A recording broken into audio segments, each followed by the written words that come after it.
Hey guys, my name is Vivek Mambubani. I'm a comedian born and raised here in Hong Kong, 37 years old, which means 37 years calling Hong Kong my home.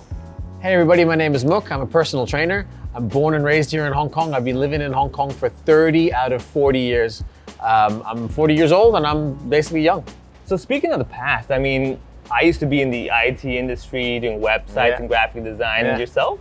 I used to make video games for a living. I'm a bit of a high energy kind of person. I move a lot. So having to sit down in a computer for 8, 10, 12 hours per day, it just wasn't my personality. I needed to find something that matched my personality. As much as I loved 3D art, as much as I loved video games, I'm still a gamer at heart. I just couldn't do that for that long in a day, and I needed to find a different vehicle to express myself. You know, like a lot of people have hobbies on the side for fun, and I really like comedy. For me was just a fun thing. You know, after work you go and do some open mics and try it out. But it eventually turned into something more than just a hobby, right? It was like something I look forward to, something fun for me. And when I switched from 3D to working in fitness, I told myself, I know I can work in fitness. I know I can get qualified really quickly, so I'm going to do that while I figure out what I'm going to do with my career. And I'm still doing it 15 years later. That's actually the same with me. I mean, when I was a web designer, that was my full-time job. So pretty much 95% of my time was web design, and then 5% on the side, some comedy for fun. Then over time, it would just grow. Hey, wait a second, 90% website, 10% comedy, 80%, 20, 70, 30, like that, you know? And I was realizing, wait a second, I can get there. Not there yet, but I'm getting there, but I kept going at it. Now, the problem though is that what we're doing is non-traditional. It's not your typical, that's what my child does, right? Absolutely. Parents, right? My parents were pretty open-minded. They had this thing where they said, look, you do whatever you want to do, as long as you show us that you tried your best effort every single time. There's no half-hearted, okay, I gave it a shot. It's like, this was it, all the way, right? And for me, it was to show financially that it works. And I showed financially that this works. This works almost better than some other careers, some other quote-unquote professional careers. And when I proved that, he's like, oh, so people actually pay to watch you stand there? I'm like, yes, they do.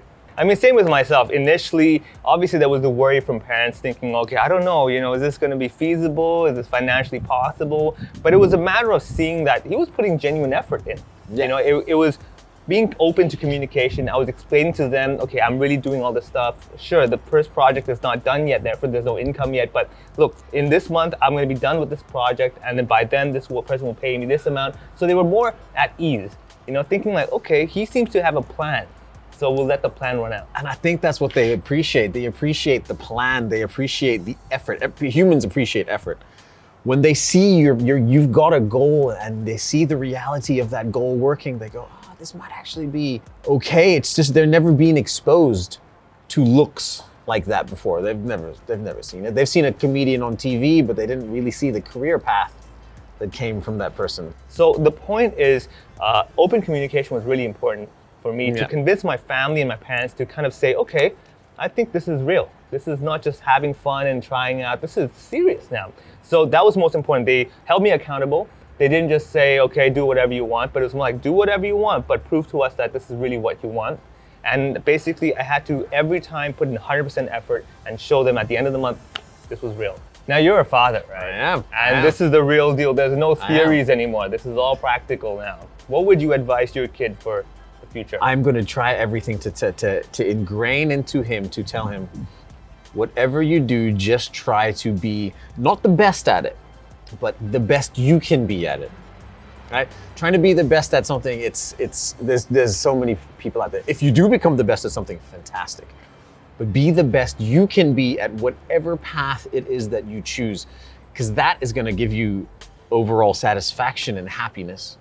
I think really the most important thing is, you know, the people surrounding you, the support you got, the chances you were given. And I really do appreciate my parents' open-mindedness, you know, their willingness to listen to me and also give me a chance to try something they may not fully understand.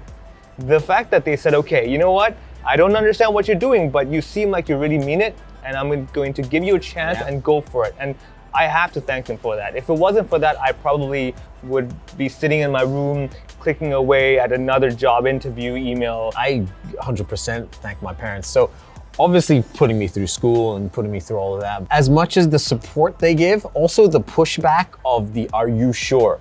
Are you sure you want to leave your career and do this, what some people consider not really a professional job? It made me have to prove myself. So I think both of us, it wasn't the unconditional support. It was more like the constant communication, the challenging, and also trying to understand what was the issue here. Yeah. Is it that I'm not good enough? Oh no, it's that they don't understand. In the same way, they're like, oh, why is he thinking this way? Does he not understand that might not be safe? And oh, turns out that it's because it's a new world out there. Let's all learn about it together. We've known each other, but we didn't need to hang out or talk to each other. But then once we start talking, it's like, oh, okay. Good to see you, man. Okay, man. Good to see you. Thank you. I'm Vivek Mahbubani.